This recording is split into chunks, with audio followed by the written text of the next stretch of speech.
We're going to hear 5 minutes from Marshal Rosenthal. You guys are amazing. Thanks for being here.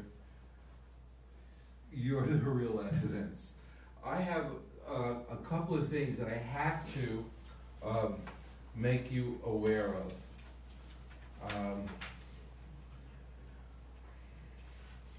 I have a report that was written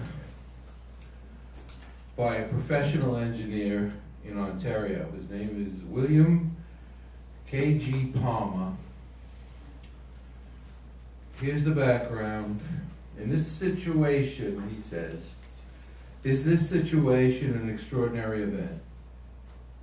This is indeed an extraordinary event, as this is the only situation in this municipality, he's up in Ontario, in which citizens have identified a threat to their health, have identified suicidal thoughts arising from the hopelessness of the situation, have identified repeated near accidents due to their lack of sleep, and have expressed vocally to their elected officials, this is destroying lives and this is hopeless too.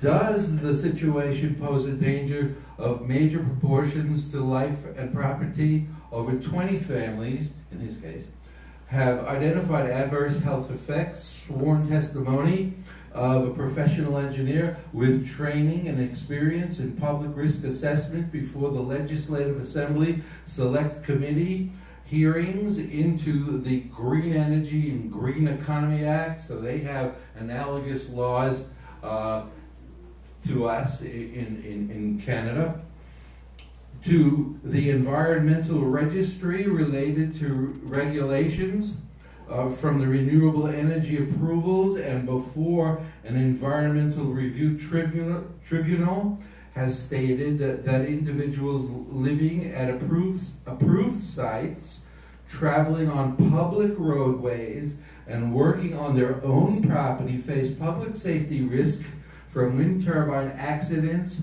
orders of magnitude greater than accepted by other energy generation systems, incidents of cardiac arrest of citizens living with wind turbines near their homes has shown increases above the norm, noting, for example, only known incidents from public records, but there may be more.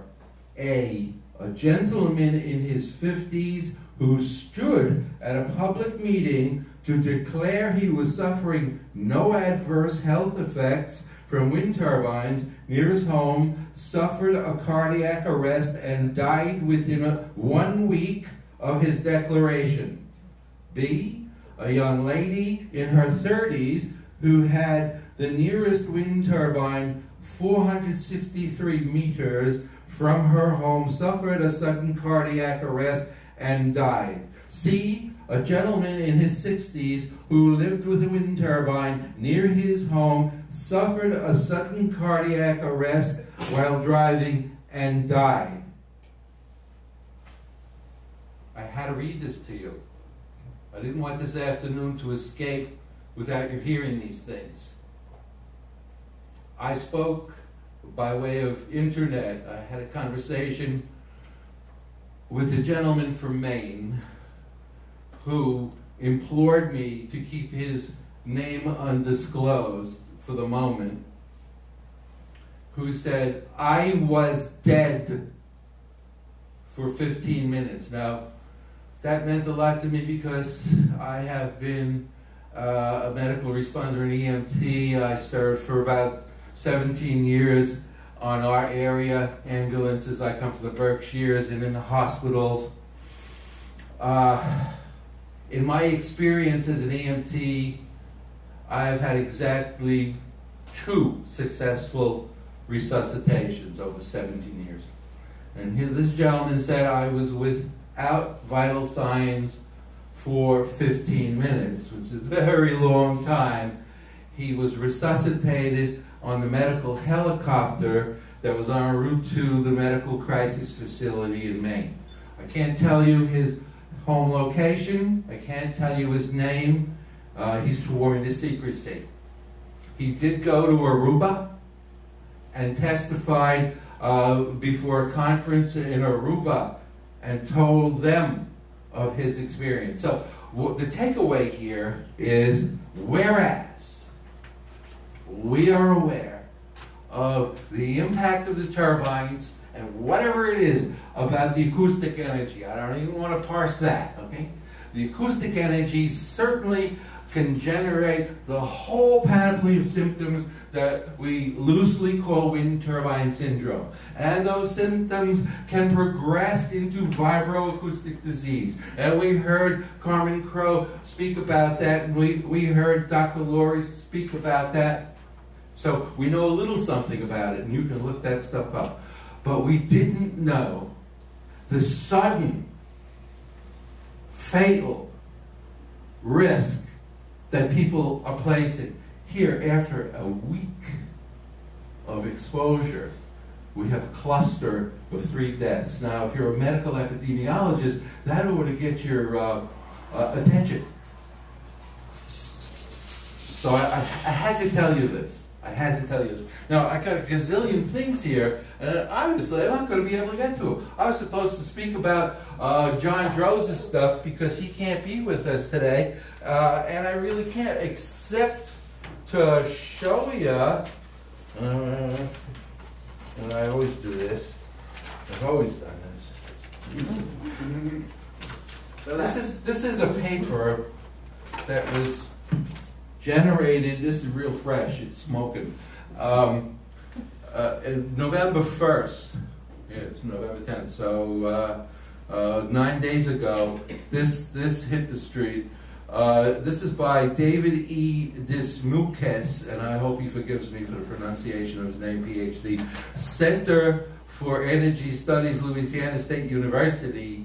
It's called Removing Big Winds Training Wheels, and it's all about ending the production tax credit. That it doesn't need it anymore. It's a lot of money.